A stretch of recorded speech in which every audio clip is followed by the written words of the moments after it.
Hello, good afternoon all of you. This time मैं आप लोगों का हिंदी का क्लास स्टार्ट कर रही हूँ जो स्टूडेंट 7 से 8 में प्रमोट किए हैं। आफ्टर दैट मैं साइंस का क्लास स्टार्ट करूँगी। तो टुडे हिंदी में मैं आप लोगों को तुलसीदास का लाइफ इंट्रोडक्शन यानी तुलसीदास का जीवन परिचय बताऊँगी। तुलसीदास भक्ति काल के प्रमुख कवि थे और ये राम का गुणगान करते थे, इसलिए इनको राम भक्ति शाखा का प्रमुख कवि कहा जाता था। तुलसीदास का जन्म संवत 1554 में हुआ था। सन और संवत में डिफरेंस होता है, अंतर होता है। सन और संवत में 57 यानी 57 साल का अंतर होता है।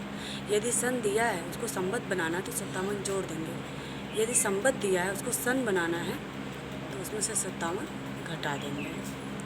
ये आपका सन और संवत में 57 साल का डिफरेंस होता है, अंतर होता है। तो उनका जन्म मैं आपको बता दे रही हूँ 1554 में हुआ था। संवत 1554 में, उसको सन बनाना हो तो 57 में से घटा देंगे। तुलसीदास का जन्म संवत 1554 में हुआ था बांदा जिले के राजापुर नामक गांव में। तुलसीदास के जन्म के बारे में एक दोहा भी है जो मैं आप लोगों को बता रही हूँ, आप उसको राइट कर लीजिएगा। दोहा तुलसीदास के जन्म के बारे में दोहा क्या है। संवत 1554 कालिंदी के तीर, श्रावण शुक्ला सप्तमी तुलसी धर्यो शरीर। यानी संवत 1554 कालिंदी के तीर, कालिंदी मतलब यमुना नदी की, श्रावण शुक्ला सप्तमी यानी कि तुलसीदास का जन्म श्रावण मतलब सावन में, तुलसीदास का जन्म सावन में हुआ था। श्रावण शुक्ला सप्तमी यानी सप्तमी के दिन हुआ था। तुलसीदास के माता का नाम तुलसी और पिता का नाम आत्माराम धोबे था। जब तुलसीदास जन्म लिए थे तो उनके मुख में 32 दांत उपस्थित थे, इसलिए इनके माता पिता ने इनको राक्षस समझ के इनका परित्याग कर दिया। इनके माता पिता ने इनका पालन पोषण नहीं किया। उनके माता पिता ने उनको एक संत नरहरि दास थे उनके पास छोड़ दिया, संत नरहरि दास के पास।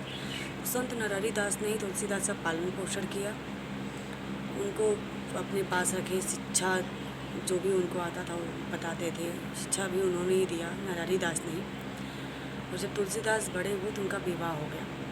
उनका विवाह किसके साथ हुआ? पंडित दीनबंधु की पुत्री, एक पंडित जाति के ब्राह्मण थे जिनका नाम था दीनबंधु, उनकी पुत्री रत्नावली के साथ। तुलसीदास का विवाह रत्नावली के साथ हुआ था।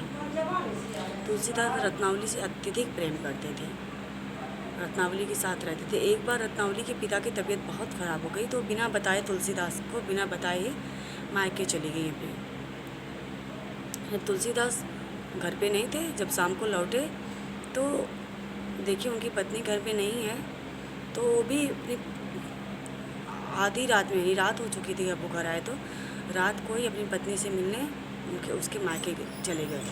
नदी के इस पार उनका घर था, नदी के उस पार उनकी पत्नी का घर था। तो नाव नहीं चल रही थी, अत्यधिक बारिश हो रही थी, बारिश के कारण नाव सब बंद थी। तुलसीदास एक लाश बह रही थी नदी में, तो उस लाश पे बैठ के उस पार चले गए, नदी के उस पार चले गए। फिर जब अपने वहाँ ससुराल पहुँचे, अपनी पत्नी के पास पहुँचे, तो उनकी पत्नी जब उनको देखी तो बहुत अधिक धिक्कारी, क्योंकि बारिश बहुत अधिक हो रही थी। उन्होंने अपनी पत्नी को बुलाया, उन्होंने दरवाज़ा नहीं खोला, उनको सुनाई नहीं दिया।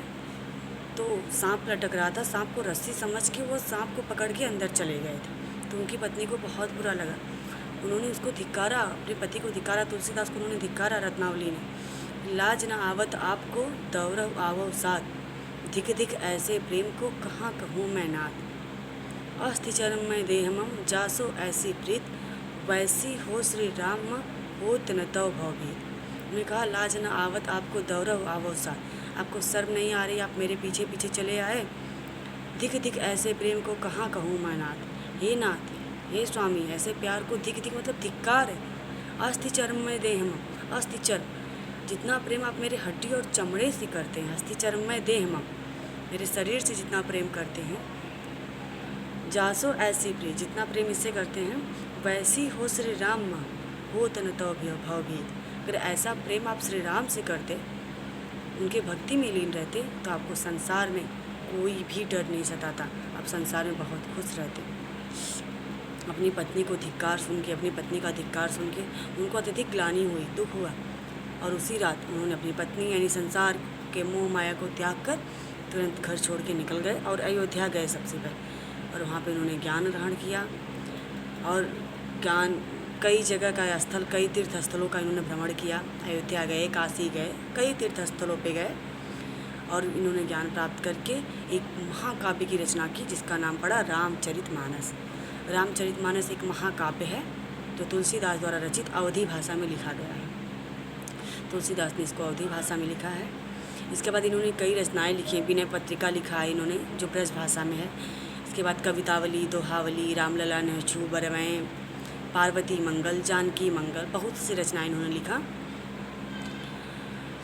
तो तुलसीदास ने कई भाषाओं का भी प्रयोग किया है। अवधी भाषा, ब्रज भाषा, ये तुलसीदास की भाषा है। तुलसीदास की मृत्यु कब हुई थी? तुलसीदास की मृत्यु संवत 1680 में हुई थी। अगर आपको सन राइट करना है तो उसमें से 57 घटा देंगे। तुलसीदास की मृत्यु संवत 1680 में हुई थी। इनके जन्म के बारे में दोहा भी है। संवत 1680 अस गंग के तीर, श्रावण शुक्ला तीज शनि, तुलसी त्यज्यो शरीर। श्रावण संवत 1680 अस गंग के तीर। तुलसीदास की मृत्यु संवत 1680 में असी गंग यानी 80 घाट के पास हुई थी। श्रावण शुक्ला तीज शनि यानी इनकी मृत्यु श्रावण शुक्ला, सावन में ही इनकी मृत्यु हुई। तीज शनि, तीज के त्यौहार के दिन, शनिवार के दिन इनकी मृत्यु हुई थी। तो इनका जीवन परिचय आप लिख लेंगे, हेडिंग डालेंगे रचनाएं मैंने आप लोगों को बता दिया। इनकी रचनाएं हैं महाकाव्य रामचरितमानस अवधी भाषा में, विनय पत्रिका ब्रज भाषा, रामलला, नहछू, पार्वती मंगल, जानकी मंगल, बरवैं, कवितावली, दोहावली, ये इनकी सब रचनाएं हैं। इनकी भाषा अवधी भाषा और ब्रज भाषा में इन्होंने रचनाएं लिखी हैं। तुलसीदास एक प्रमुख कवि हैं।